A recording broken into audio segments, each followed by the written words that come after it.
Welcome to Miller's Monsters. I'm Mr. Beelzebub. This here is Count Luna getting a good scratch. Behind me is Edgar P. the Scully, and we are going to review the movie Scream 6, and I promise there will be no spoilers in this review. And the reason I can do Scream 6 is because it's out on Paramount Plus, so you can watch it for free now. And it was directed by Matt Bettinelli Olpin and Tyler Gillett, written by James Vanderbilt, Guy Busick, and Kevin Williamson.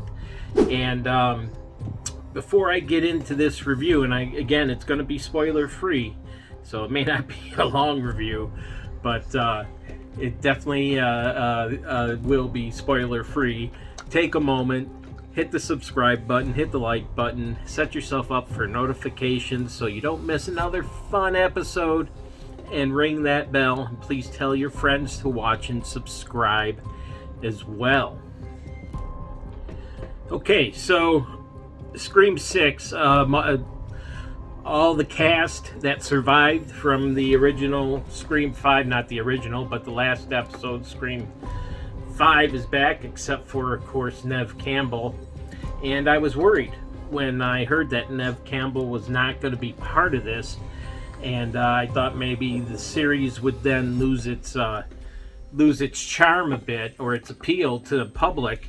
But then I remembered that Jenna Ortega is in this film. She plays Tara, and she is a hot actress in the horror community right now.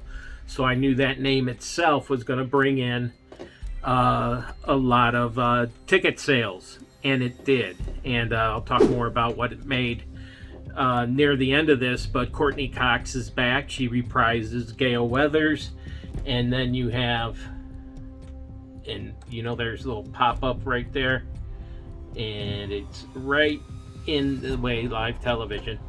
Melissa Barrera as Sam, Jasmine Savoy as Mindy, and Mason Gooding as Chad. They are from the last series, and of course Skeet Ulrich has an appearance in this as well from the original Scream. And then you have a lot of new people in this movie to fill out, as they say in the film, to fill out possible victims and possible suspects. And I can't say much about the film, but I will say this: I thought the acting was great. They did a really good job with this. Nothing seemed oversold or fabricated there. They really sold it well with all their acting abilities there. I thought the story itself, they moved into the big city. What's with it with movies, you know, all of a sudden into the big city, you know, like Evil Dead did, and now, you know, well, Scream did it first, Evil Dead followed. But they made a change of atmosphere for this film and took it in a little more violent direction than the other films, which I enjoyed. There was the intensity of the chase scenes and the kill scenes were really good. The blood, you know, there's a little bit of gore factor in there, a little bit of a chilly, you know, spooky atmosphere in there, and they kept the mystery well throughout the film, you know, keeping you guessing at who could it be. They threw enough red herrings up there to keep you wondering through most of the film. And I really thought, you know, the directors and the storytellers of this film did a good job with the pacing of this film. Of course, you open up with the, you know, usual action sequence in the beginning, or the first kill, and then the kills and the chase scenes, and you know, the phone calls are spread out throughout the film at a good pace. There wasn't a long break in between the action, but there was enough to build some suspense, introduce, you know, a few of the characters, and then they went on, you know, to the next bit. No, I won't say that. It'll give away part of the film, but I really enjoyed this story. like I said, I'm going to keep it kind of short. The story was great, the acting was great, and full disclosure, I'm not the biggest Scream fan. I thought it was getting kind of repetitive.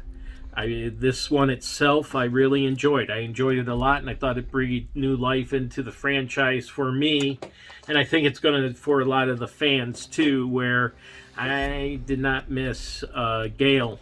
I'm sorry, Gail Weathers was in this. Neve Campbell in this one at all, and I think this franchise is going to continue, and it is in very good shape. All right, so the box office numbers for Scream 6. This is where it comes in right now, and this is domestic. Right now it sits at $107,858,765.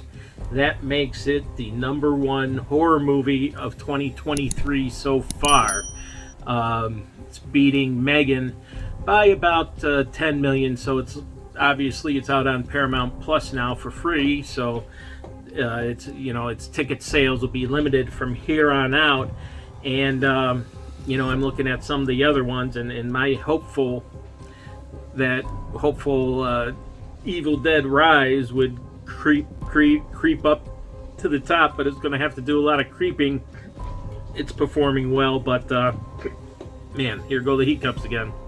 We've been through this before, and I don't think it'll pull in anything close enough to beat Scream 6 before Evil Dead Rise comes out on Max, and I'm guessing they may be putting that out on Max pretty soon when they change their name. I think it's around May 20th, but we'll see if that happens. But that would be my bet. So there you go. Scream 6 is now number one domestically, and I really did like this. I recommend it wholeheartedly. I give it a 4 out of 5. I think it, again, breathes new life into this series, and I'm looking forward now to the next one. And I hope you are too. And I hope you liked what you saw. And if you did, hit the subscribe, ring the bell, hit the like button, set yourself up for notifications. And hopefully Luna will wake up. Wake up. Come on, buddy. It's almost done. I know it's late. And please tell your friends to subscribe and like as well. And I will talk to you next time.